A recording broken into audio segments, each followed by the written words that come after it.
Hey everybody, welcome back. I'm Matt Brown. I'm here with Dr. Vallo. This is Dental Unfiltered, and today we're going to cover a really good subject. A lot of you guys hit a certain threshold of collections, and you want to do a little bit less dentistry. You want to bring in an associate, and a lot of times you don't know where to start for associate compensation. Dr. Vallo has, I think, 9 practices now. How many associates do you have? Practice number 8 actually opens today. So we've got 8. I do actually have some feelers out in the ninth, but we've got 8 practices now. We have 10 associates for those 8 practices. Yeah. So he's got 10 associates, and I've met a lot of his associates, and they really like their job. They're making really good money, and they're all really happy, the ones I've met. And today we're going to go over associate compensation and how Dr. Vallo approaches it. So Andrew, associate compensation is always this like key to the puzzle, and they never know kind of where to start. And it's like, I've heard 30%, 32%, is it adjusted collections? Is it collections? Is it production? And then there's all kinds of problems with it, right? And a lot of times I find docs kind of go on the cheap side, and then they also don't fill his calendar first. So, where do you start with associate compensation? For today's purposes, guys, we're mainly gonna basically be talking about GPs. Associate pay or sorry, specialist pay models are typically different. Specialists do typically get paid a higher percentage. As far as GPs go, there's a pretty wide range. So, there's some offices that work kind of like how public health does, where you literally get a salary, and there's no percentage. There's some that do a salary with a bonus if you hit certain thresholds. I'm not a huge fan of that model. Actually, one of my friends was bringing on their first associate, and they were talking to me about potentially just doing a flat daily guarantee. And what I said to them was like, hey, you got to realize, like, we're all human. I'm not saying that you won't find a great dentist that's happy to take that salary, and that's not going to come in and take good care of your patients and do good work. But I will tell you that dentistry is hard. And if you don't have some kind of incentive to work a little bit harder, it's easy when that late emergency comes in to try to reschedule them for another day, or when your schedule's already very busy and there's somebody that wants to do same day treatment, to just think, hey, I don't want to make things too chaotic. It's gonna be easier to bring them back or whatever it is. And by doing that, the office is losing production. The patient is not getting helped when they wanted to. I mean, let's face it, guys. If a patient comes into your office with an emergency concern, uh, 9 times out of 10, they want to deal with it right then and there, and that's their hope. It may or may not be their expectation, but that's their hope coming in the door. So, at my practices, our philosophy is we will move mountains to try to help people get their emergency treatment done, even if it doesn't look like there's a possible way to do it. Now, since we have to have conversations with them where we say, hey, um, just keep in mind that it's a very busy day. We are going to work you in because this is important to us. We want to get you out of pain. You may have to wait a little bit. We may have to kind of jump back and forth a little bit. As long as you're okay doing that, we will get this taken care of for you today. And again, 95% of the time, people are appreciative that you're working them in. They understand. Now, it's important you have that conversation up front and not after. If you say, oh, yeah, no problem, we'll take care of you today. And then all of a sudden you disappear for 45 minutes and no one's checking on them. And the patient's like, what the heck? I thought we were doing this. And you try to explain at the end what was going on. They're going to be a lot less understanding. So anytime you're in one of those situations where you're working somebody in where you really don't have time, make sure to explain the situation up front and ask the patient, are you okay with that? Does that work for you? Vast majority of the time, they're going to say yes. And you're going to prevent any problems, issues, concerns the patient is sitting there. Now, while they're sitting there, you should have team members checking on them and stuff like that too. So anyways, little side tangent about same day treatment and fitting patients in and how to, discuss that with them. But going back to my main point, if you are paying your doc a flat daily rate, a flat salary, and there's not a true tie to more production means more pay, even if they're a fairly, motivated, hardworking person, it's very easy to stay in their comfort zone and not to stretch it by trying to fit extra emergencies in, or staying late and asking one of the assistants to stay late with them and offering to buy them lunch the next day and things like that. So I went through a total mindset shift when I went from 3 years of public health into my first private practice associate type of gig, where I went from my flat salary to all of a sudden I'm being paid on percentage of production. And that definitely flipped the switch for me. So, uh, I'm not saying 100% of people are this way, but I would guess the vast majority are going to function the same way. You are going to get more out of your associates if they have some incentive, some skin in the game where they are making a percentage of their production. Now, we've kind of established that point. Next question is, what percentage should you pay them? Should you pay them on production, collections, all that jazz? Um, I will tell you that the percentage ranges again pretty dramatically, even for GPs.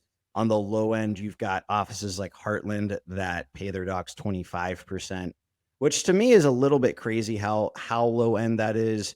I know that they offer a lot of benefits and CE and mentorship and things like that. But I interviewed at Heartland and I was shocked when they told me what their percentage was, and there's no negotiation or whatever it is. So to me, that's kind of hard. I wonder how they keep enough docs within their organization, at that very low end of the pay range. Um, I would say the average or the sweet spot for most offices is typically somewhere in the range of 30 to 32, maybe up to 33%. I pay on adjusted production. So, I pay on the money we expect to collect when that doc does treatment. So things that are written off, to get their adjusted production from the gross production or total production, we're writing off any insurance write-offs. If it's a cash patient, we're offering them a discount. We're writing off that discount. If the patient is financing and there's a financing fee, we're writing that off. I know there's a little bit of, maybe discussion around whether or not associates should have to pay for their financing fees. In my mind, these financing fees, are the same as insurance write-offs. It allows us to schedule a patient that we otherwise probably wouldn't have scheduled. And we are taking a discount for that. Now, most of the time, the patients financing are the ones without insurance. And even if we offer them a discount, they're typically paying a higher rate than an insurance, patient would pay. So everything kind of washes out in the end. So, I have all these discussions with my doctors up front. So there's no confusion, no frustration as we start getting through these cycles. They understand from the beginning, hey, financing fees are coming off my production because the office does not expect to collect that money. That's essentially where the write-offs stop. We never did it for like small fees like credit card fees. Although at this point we pass on credit card fees to patients, so that's a moot point anyways. I have settled for my organization at 30% of adjusted production. So, I would say that is kind of pretty normal, pretty average. Maybe you'd even say the low end of average, but it's what the majority of DSOs pay is right around that 30% mark. And it's It seems like when the industry group standard, pretty much. It's a yeah, commercial I would say standard, it's pretty right? much industry standard. So Yeah. when the group were to be evaluated to sell, they're typically going to normalize it, to that mark. So it makes things clean. It's an easy number. And here's my other thought. And I've had associates that have wanted to negotiate higher percentage. And I won't do it. So, at this point in time, my organization, we're uniform. So we do everything the same way in the different offices. Doctors are paid the same way. So everyone gets it's 30% of adjusted production less 30% of their lab bills. So 30% of their lab bills are coming out of their adjusted production. So that again, to me, that was the most fair way to do everything. They get a third of the money we expect to collect, and they are paying for a third of their lab, or a little bit less than a third, 30% of their lab bills. So, um, Can I ask you one question real quick? yeah, go ahead. So you mentioned the passing on financing fees for Yep. the loan companies, right? Like hmm Cherry, Sunbit, Care Credit. Do you ever get pushback from the associates on that? Again, I think because we're kind of clear from the get go, there's not really that pushback. So this was our policy from day one. From the first time I had our first associate, that has always been the policy. If when you're doing care credit fees or cherry fees or Sunbit fees, or now we're using HFD as well, if you're doing fees for one of those things, um, they're going on your Open Dental report or whatever software you use, are going on your report as an adjustment. So why would we not count that as part of adjusted production? I mean, they are literally going in there as an adjustment. So to me, it's a no brainer. Why should associates get paid on money that's not expected to be collected if we're paying on adjusted production, which is the money that the office should collect or expects to collect, that type of a thing. Now, I guess going back to that, the reason we don't do it on collections is because, in my mind, as a business owner, it's my responsibility to make sure that the money expected to be collected is being collected. So that's why we do it on adjusted production instead of collections, and that way our associates don't have to worry. Now, again, you'll have other people that oppose that idea and say, well, if they are worried, they're going to make sure that everyone's, doing their job and collecting the money. So, there is a counter argument to that, but again, in my mind, that's my problem. I want them focused on doing great dentistry. I don't want them focused and worried on whether or not the money is being collected. I'm going to make sure that's being handled. And our collection rate, if you look at our collection rate year over year for our different offices, it is typically right around 100%. And the thing is, we even, like my general offices, we do a lot of in-house payment plans for Invisalign. Again, if we paid on collections, their associate pay would be split up and there'd be a lot more little payments and stuff for the Invisalign. They get front loaded. They get their Invisalign production up front. Now the expectation is that they're going to finish the case, and if for some reason they don't finish the case, then they're going to lose half the production at the end. But they get their production front loaded for that Invisalign. They don't have to wait for the patient to pay. So that is a burden, a cash flow burden that I take on as the office. So I put myself in my associate's shoes, and I think, if I were back to being an associate, what would I want? I want transparency. I want something that seems fair to both sides. And I think most of our doctors do understand that, it's expensive to run a dental office. And so, I'm trying to set things up that are fair to both the team member and to the office. Um, when I have associates that have either tried to ask for an increase in their percentage after they've already worked for us, or they're interviewing, try to negotiate a higher percentage. Basically, what I explain to them again is, we've got uniformity here. It wouldn't be fair to my other doctors if I paid this doctor more. And they've got to realize, unlike 98% of the offices out there, I invest very heavily in marketing. So, my promise to you, even for our docs that are doing a startup office, my promise to you is that we are going to spend 10, 15, $20,000 a month in marketing to drive patients to your office, to give you the opportunity to do a lot more treatment, a lot more production. And we've got great teams and systems in place, designated treatment coordinators that are. Your support for associates, as far as the team around them, is awesome. You And put an all-star team around associates. well, and we just keep trying to make it better, man. And I mean, everybody from the top down is focused on the office being productive, on their schedule being full. I mean, myself as CEO of 8 dental offices, every single day I'm remoted into all the different office softwares. I'm checking on schedules. I'm checking in with treatment coordinators or office managers, talk about holes or openings, and what we can do to fill them, and strategies, and 1 week flash sales. And I'm sending out mass email blasts, from time to time if I feel like the schedule's a little light and we want to get some more treatment on there. And we've got our next Invisalign party coming up. I'm organizing these Invisalign parties where, the last one, we closed like 50 Invisalign cases in one afternoon. So, each doc could easily, and that was only at 2 offices. So each doc could easily close 10 to 15 Invisalign cases in one afternoon. What does that do to their production for the month? So I try to provide them with as much support, both from an investment marketing standpoint, a team support standpoint, a system standpoint, specials and promotions and things to drive more production, to their schedules. So I really do feel like we set them up in a good situation. And I explained to them too, because honestly, when I was a newer doc, I was kind of this way too. I was like, hey, I want to get the highest percentage I can.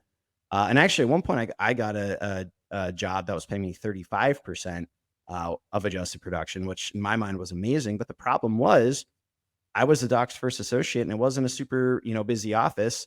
And so there's a lot of days that there was little no production. It doesn't matter if you get 35%, there's no production. So 35% of $500 in production is a heck of a lot money, heck of a lot less money than 30% of $10,000 production.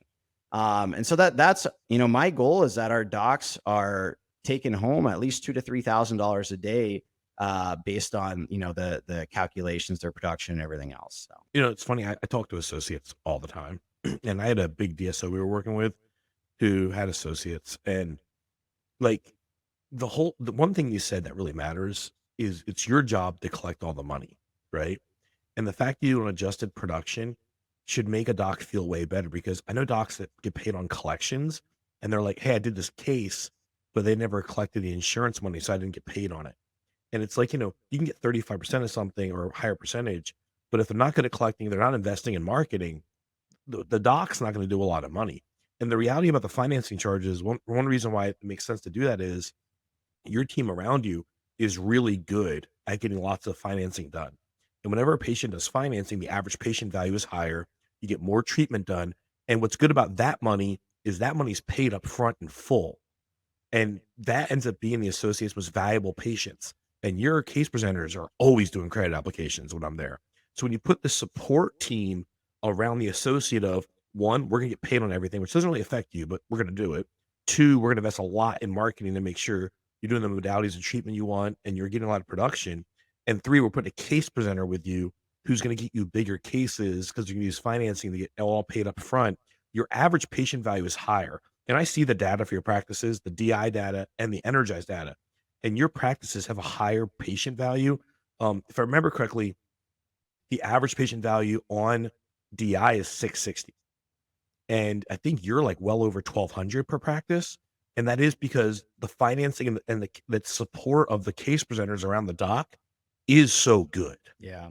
I think everyone is motivated. Everyone works like a team. My goal is that my docs are, the top 1 percentile as far as associate compensation. And for many of them, that's the case. And the crazy part is they all work 3.5 to 4 days a week. So, you've got a lot of associate docs out there doing 5-day weeks, working some Saturdays, whatever it is. My docs have a nice work-life balance, a nice schedule. My general docs, my general offices are typically making, well, I guess all of our docs are general. Some are super GP at the implant offices, but my docs that are at our general practices, they typically are doing between like 3 and 500,000 a year. So, the high performers in the general office on a 4-day week, I've got a couple that are kind of pushing that monthly mark where they're tracking for over 500K and take home as a general. Now, they are typically doing some implants as well. It's just that's not what they're doing all day, every day, like the implant offices. Our implant office docs, if they get their practices going, we've got one who's tracking. It won't be long before he's on $1 million a year pace as an associate. So just absolutely crushing it.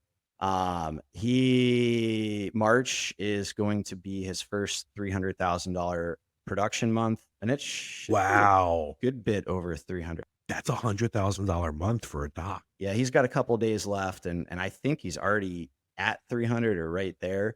So I mean, he should be comfortably under 300, over 300,000 as a one in a one doctor office, doing no hygiene, doing no restorative, just doing implants. So yeah, absolutely crushing it. No, I was gonna say that, the other implant docs are still doing well.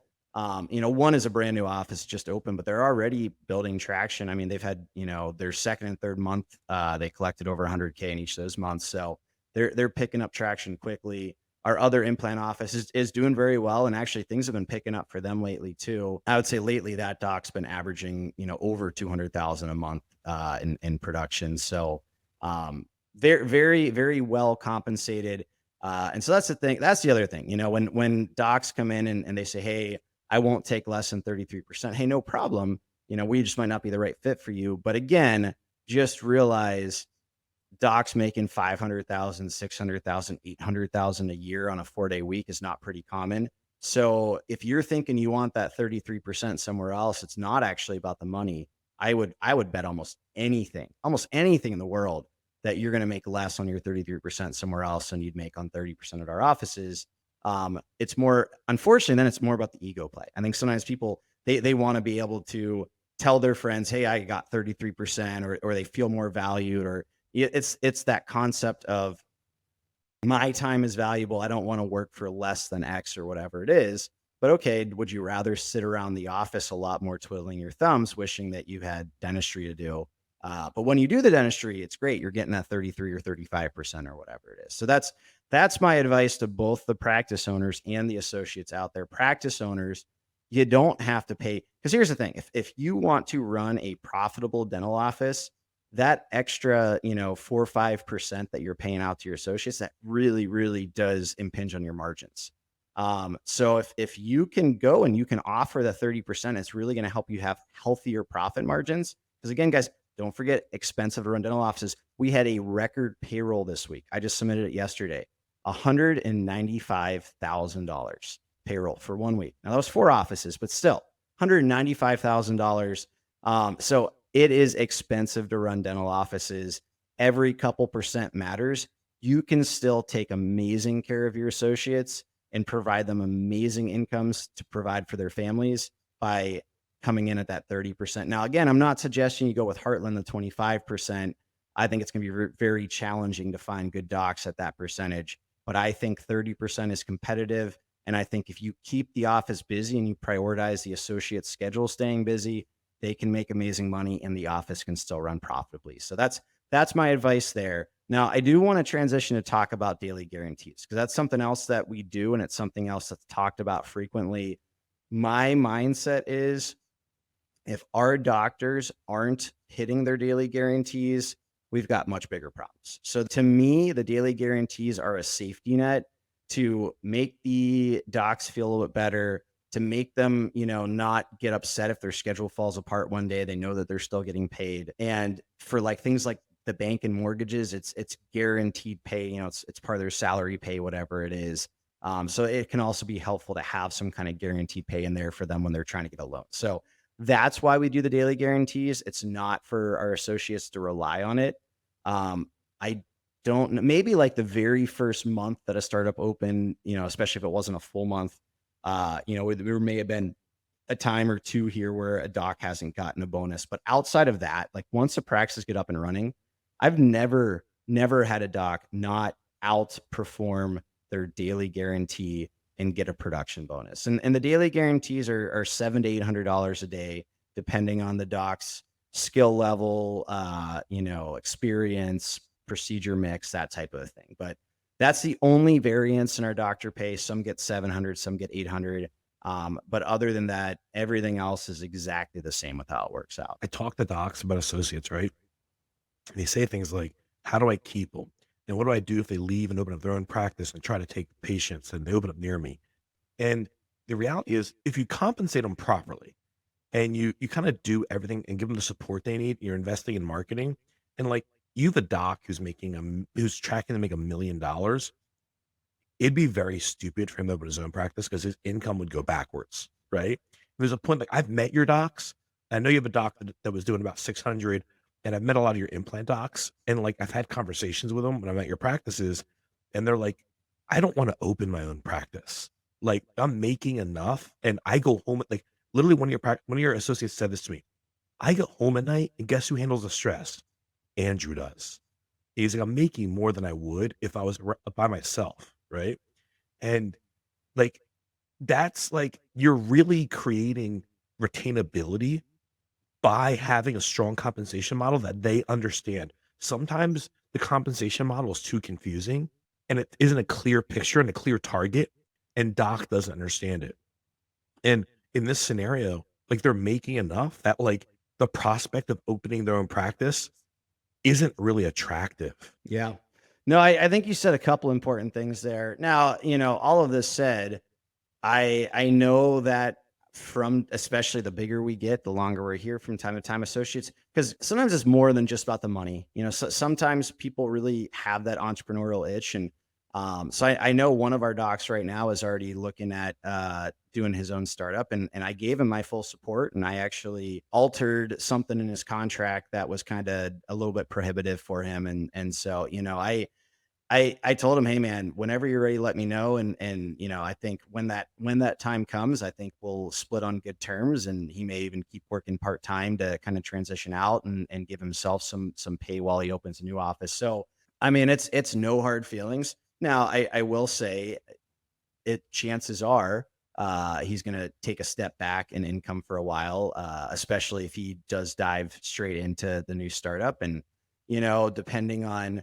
obviously, like my associates can learn a lot about the business side for me if they want to and they spend the time doing it.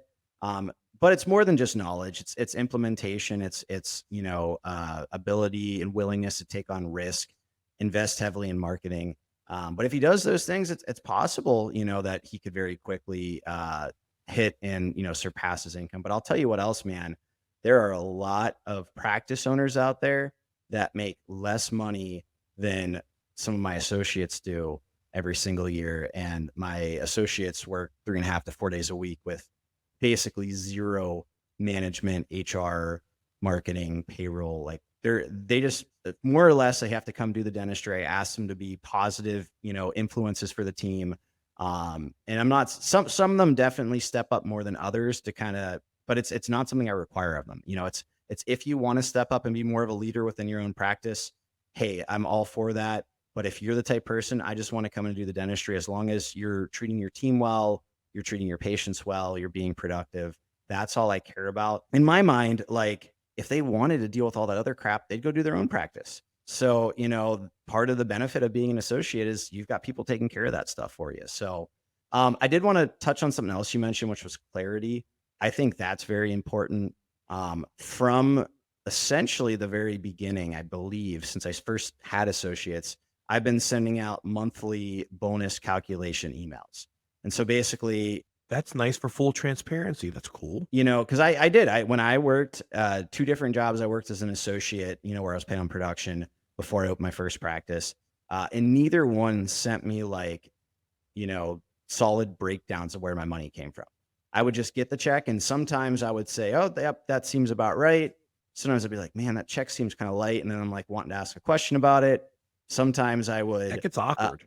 I mean, there would also be times where like, wow, I'm surprised I made that much money. So like it could go any direction, but there's always that little thought in the back of your mind, like, did they screw something up unintentionally, or is it possible that they're taking advantage of me and they're so like you never have that comfort, that peace of mind.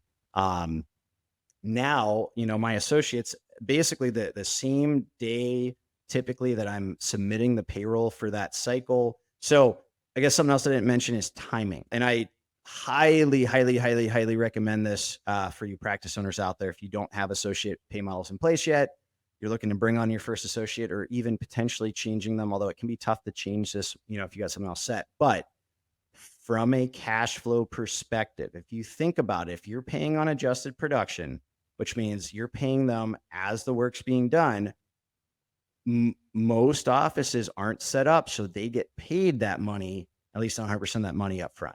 So, you might be waiting on insurances for 30 to 60 days or even longer sometimes. You may have some kind of in-office payment plan set up where, especially for Invisalign, where the patient's, paying every month or whatever. So from a cash flow perspective, if you're working on an adjusted production, it can really make it tough on your business if you pay out that production in real time. So I've talked to docs that like pay their production weekly. Oh my God, don't do that. That is crazy. Not to mention a crazy amount of work. I know a lot of docs pay the production at the end of the month. So maybe it's the last payroll of the month, or maybe it's like a separate check they write or separate bonus. We do the last payroll of the following month. So for instance, this week, and now that we've got all these offices, it takes me a lot longer to go through these production reports.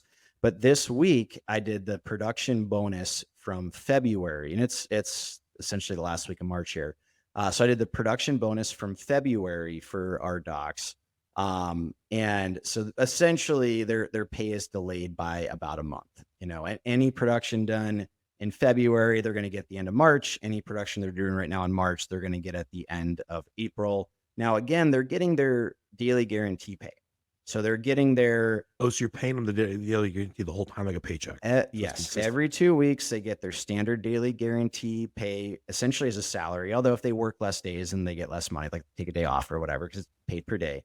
But every 2 weeks they get number of days work time their daily guarantee, and then at the end of the following month, now on this paycheck they got their daily pay from the last 2 weeks because they hadn't been paid for that yet, and then their production from February we took out whatever daily pay was given. So essentially, very Oh, simple, very it's like, simple. it's like a draw against production. This is how the email looks. Hey, doc, here's your production calculation from February.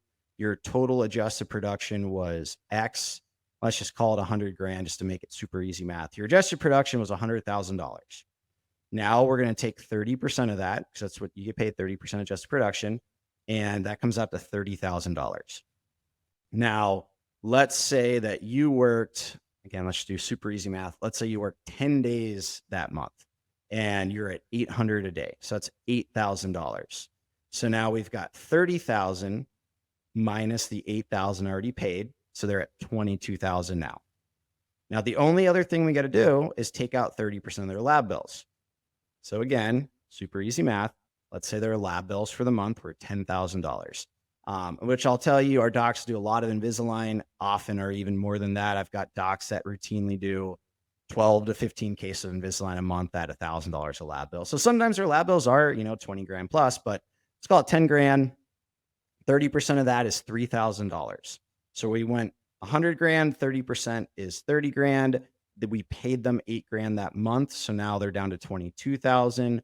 Their lab bills were 10,000. We're taking 30% or 3,000. So now they're at $19,000. That is their production bonus from the month of February that they're getting on this final paycheck of March, along with their whatever days they worked in their daily pay from the past 2 weeks. Yeah, it makes perfect sense. So Doc's going to ask this, and I hope it's okay to ask you this. What is the daily guarantee? So our daily guarantee is between $700 and $800 a day. Okay, so is it more for the implant docs and less for the GPs? Not necessarily. Okay, It's just based on experience level, skill set, things like that. okay. So it seems like there's a really important fundamental here, and this is something I hear from docs all the time. Is they go, I don't really understand how I'm being paid. Like I get a paycheck, and it's supposed to be 32%, 30% of Yep. production, but I don't really know. So when you do the transparent emails, is it like line by line patients and then production? Or is it just like, hey, your total production was this, this is what your daily guarantee was, that comes out of your pay, and this is what you're paid on production or on adjusted production? Is it just that simple? What does that email look like? Yeah, man. I go line by line. So again, it's line one, total adjusted production for the month, line two times 30%, line three. So I'm like literally doing the calculations for them in the email so they can kind of walk down the steps from where their total adjusted production was, what that came out to at 30%, what their daily guarantee was, what that next number was with that subtracted, what their lab bills were, what 30% of that, what that next number was, and how we got to their daily guarantee. So it's super simple, straightforward, spelled out. And then at the end of the email, I put together a little summary, total compensation for the month. So for that, I just add their production bonus to what they were paid for their daily guarantee. So your total for in that example, it would have been 8,000 plus 19,000. It would have been 27,000. So their total adjusted production for the month would have been 27,000. Then I break it down by day. So, we take the 27,000 divided by 10 days. Their pay per day was $2,700 a day. And then the last line is their extrapolated 12-month pay.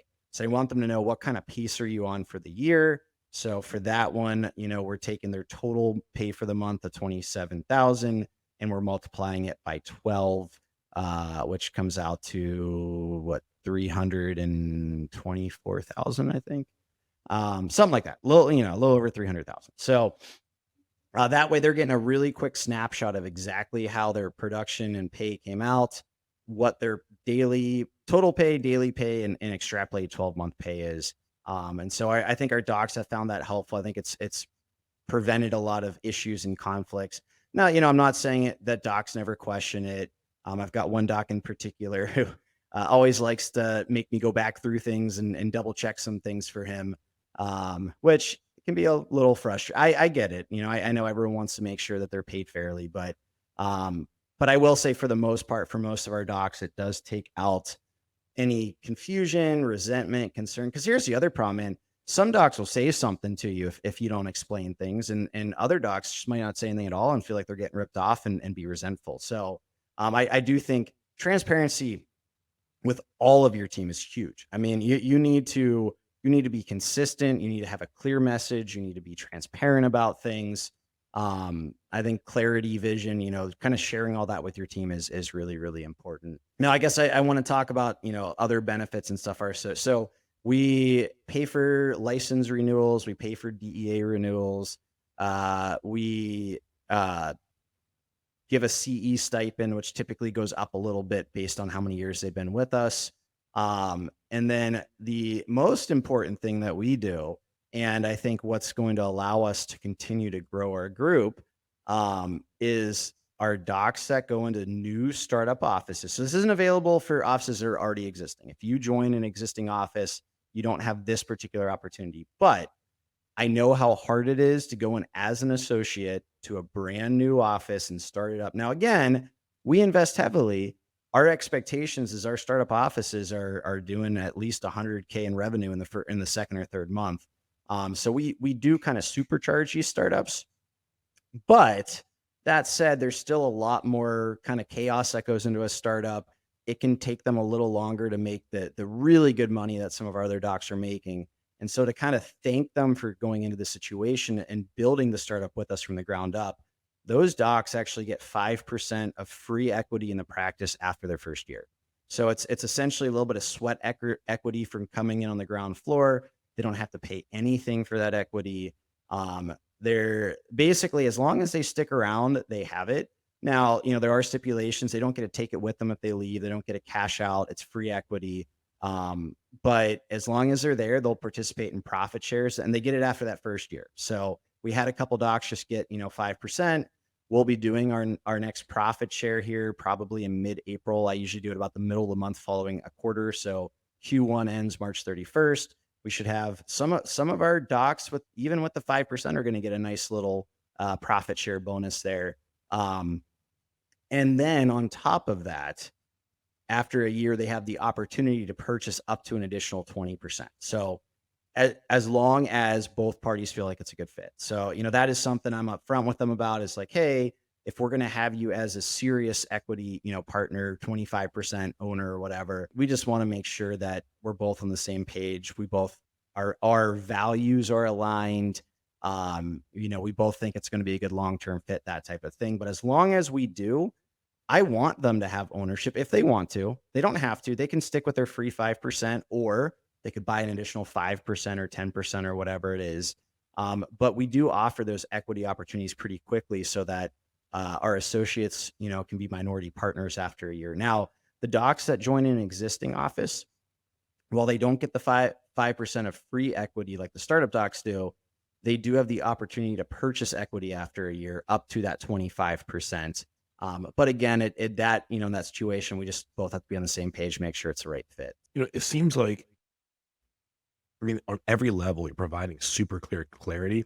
And then also you're providing, like, honestly, everything to make it more attractive to stay, with the profit share checks, the daily guarantee.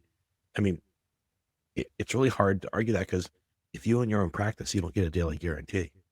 If you own your own practice, you might not get a profit share check at all. Well, and again, if you own your own practice, unless it's a successful above average practice. I mean, here's the thing, man. I haven't seen the most recent years data on what the average dental practice collects. Maybe you have, being in all the. I'll tell you the average across the 11,000 on DI is 1.1 million. So average is going. Now, again, I would assume it's a little skewed, because I would assume the practices that are using DI are probably. Oh, they're way more. Better. They're collecting way more. Okay.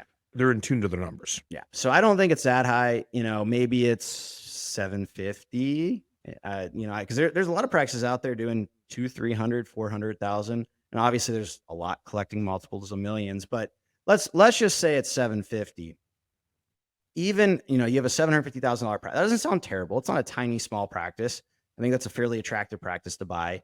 If your practice is doing 750, let's even say it's got 50% overhead, which is really good. I mean, if you're at 50% overhead, you are a well-oiled machine. That's definitely upper echelon. So let's say 50% overhead. That means that there's $375,000 available for both the doctor pay and the profits. Now, we're not going to get in the weeds completely on EBITDA and taxes and all that stuff, but just make it simple. Let's say there's about $375,000 available for both the doctor production pay and the profit of the practice. And obviously, the more the doctor, quote unquote, pays themselves, the less profit there is. But either way, that would add up to about because overhead is everything except doctor pay. So if overhead's 50%, if doctor pay is about 30%, you're at right around 80%, which means your profit is 20%. So however you slice those numbers, 50% overhead practice doing 750 a year, there's $375,000 available for the doctor. The vast majority of my associates will make over $375,000 this year, working three and a half to 4 days a week with no HR, no, management, no payroll, no marketing, nothing. Just show up and do the dentistry, be nice to your team, be nice to your patients. And many of them are working towards equity opportunities and things like that. So, again, just a point, here's my thought. If you want to make a good income, again, I know money's not everything, guys, but if you are focused on upping your income level so that you can provide more for your family and retire earlier, whatever your motivation is, if you are interested in upping your income, then you should either find a really good associate office and again, to me, the most important thing, are they really busy? If it's a really busy office and they don't have a surplus of doctors already, and you're a good producer, you should make a lot of money, whether you're getting paid 28%, 34%, 30%, whatever the pay is, you're going to make really good money in that office. Or go buy a practice that's already going to pay you enough. I mean, now you're looking at a 1.5. If I were to buy a practice, as this is my first office, if I were to buy a practice, I think I would try to find the most expensive one I can afford that's worth it. Obviously you want it to be, you don't want to buy a $1.5 million practice with 90% overhead. That's crazy. But find a good $1.2, $1.5 million practice that has a 50 to 60% overhead. And you're going to make really good money from day one.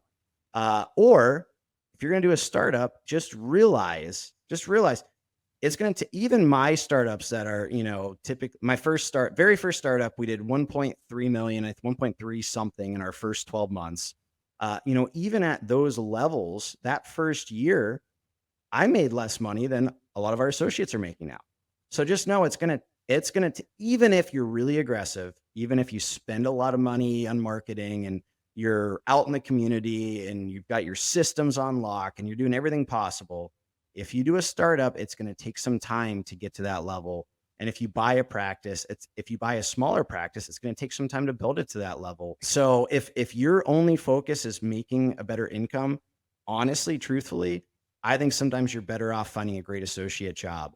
If you truly want to be an entrepreneur, if you've got that itch, if you don't mind putting the hours and the stress and the work and know it might take some time, that's the reason to go open or buy a practice. Everything you're saying is it's very logically thought out. It's like you put guys, if you're trying to figure out how to do this, put yourself in the shoes of an associate. What would make you feel comfortable? What would make you feel valued? What would make you feel like you don't want to leave, right? Right. Look at it through a new associate eyes. When you're planning your compensation plan, if this was my first associate job and you really like this associate, what would make me stay, right? And plan based on that.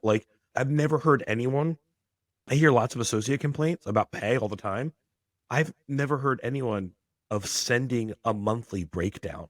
Docs, imagine if you got your paycheck and you didn't know how you were getting paid. You'd always wonder, is this really right?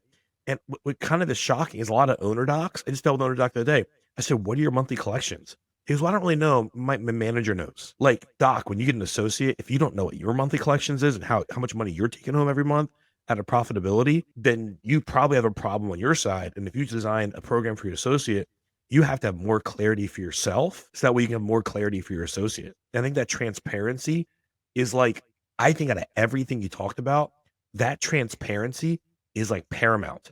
Like that is huge. Well, and yeah, and at this point, we've created a culture where it's an expectation. I mean, which is in my mind, they're right, but my associates expect to be able to see. So, like, if it's a week where I do payroll a little later than normal in the week, and the emails are going out later, I'll often are they don't typically reach out to me. They typically reach out to their operations officer, and then I hear about. They're like, "Hey, I had a couple docs text me like, did you send out the emails yet?" No, no, I'm getting them. They're gonna go, but like people, they do. They look forward to seeing. They want to see. One, again, I think it gives them some peace of mind knowing that they're getting paid like they should. But two, I think it also, I think it's interesting. I think it's interesting to know how everything shook out, and so I think it's something that they look forward to kind of seeing their reports and seeing their 12-month extrapolation and daily pay and so like, and I'll usually celebrate that. I'll be like, hey, it looks like this was your best daily pay month yet. Like that's awesome. Let's keep that momentum building.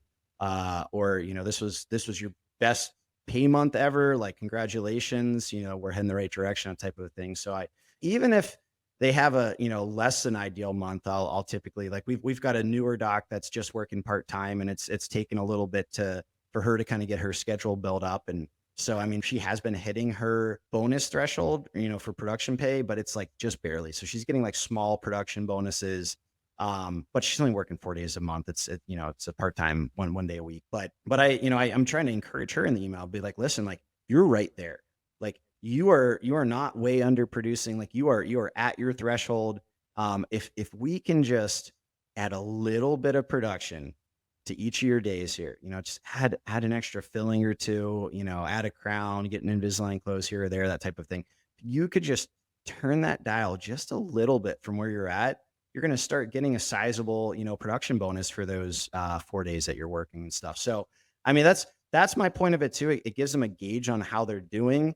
And it's my opportunity to kind of congratulate them, provide them some mentorship, encouragement, whatever it might be. Hey, we have to wrap this up, but Yeah. I really like I don't like I guess say enough about how important that transparency is. I was gonna say I did want to say something before we get to the very end here, guys. If you are listening and you are somebody that is looking for your next awesome associate position, or you have a friend that is, if you're not someone who's currently in ownership or not looking to immediately get into ownership in the near future, just know my group is going to continue to grow this year. As I mentioned, we've already got our sites on practice number 9. And my expectation is we'll probably add at least 2 to 3 more practices this year. And we may even have additional doctor opportunities within our current practices as they grow, because most of our locations will be multi-doctor. So if you're listening, if you like what you heard today, if you like the opportunities and compensation model that we present in the group, if you like the transparency, if you like the investment in marketing and the ability to, have some serious production numbers, if you are humble, hungry, smart, you're somebody who's going to come in, uh, you know, leave your ego at the door and just really focus on taking care of our team and our patients and doing great dentistry, but you're motivated and ambitious and you'd love to increase your income so that you can better support your family. If all of these things describe you, and you want to join a great privately growing group, please feel free to send me an email. I know a lot of you guys do send me emails about various things. I've actually probably had a half dozen docs over the last year and a half we've been doing this. Just email me looking for a job. And actually, I think we've got one of them that we're working on getting a position for right now. So just kind of throwing it out there, since this episode is all about how we pay our associates. If all of this interests you, the equity opportunity, please feel free to send me an email at docvallodds@gmail.com. It's DOC, my last name, VALLO, and then letters DDS at gmail.com. And, I will add you to kind of to our little applicant pool, and I will notify you as new positions become available. So we are in the Tampa, Florida area. However, we now have a couple offices in Southeast Florida, Fort Lauderdale, Miami areas. We are looking at an office in Southwest Florida, Fort Myers area, and we will likely expand into like the Orlando, Ocala. So kind of starting to spread out a little bit here in South Central Florida. But Awesome, guys. Hey, this is Dental Unfiltered. We don't accept sponsorships. We don't. There's no way to pay to get on. Me and Andrew do this for the goodness of the community. We want to put out really important information and share the techniques and processes that made Andrew so successful, so much fast growth. Please click like, subscribe, and share. It's really important to us. Thank you guys, and have a great day.